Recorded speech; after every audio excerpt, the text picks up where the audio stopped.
সম্মানকে আমাদের হৃদয়ের মণিকোঠাতে রেখে আমাদের আরো বিনম্র বিনয়ী হতে হবে। আত্মতুষ্টির কোনো জায়গা নেই।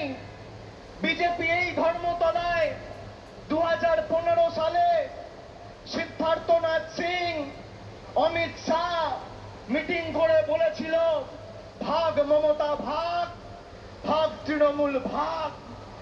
আজকে বিজেপি নামক রাজনৈতিক দলটাকে বাংলার প্রত্যেকটা প্রান্ত থেকে বাংলার মানুষ প্রত্যাখ্যান করে, ভাগিয়ে ছেটিয়ে বিদায় করে ভারতবর্ষে প্রধানমন্ত্রী নরেন্দ্র মোদীকে উচিত শিক্ষা দিয়েছে।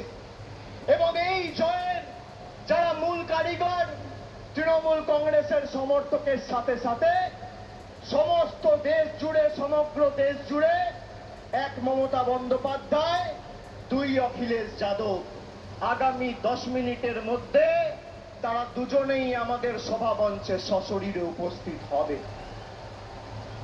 আমি আপনাদের বলছি, আমি খালি আপনাদের বলেছিলাম বুক চিতিয়ে লড়ুন, বাকিটা আমরা লড়াইয়ের ময়দানে বুঝে নেব। বিজেপির নেতারা তৃণমূল কংগ্রেসের সাথে লড়াই না করতে পেরে মানুষকে লাঞ্ছিত, নিপীড়িত, বঞ্চিত, শোষিত, অত্যাচারিত, অবহেলিত করে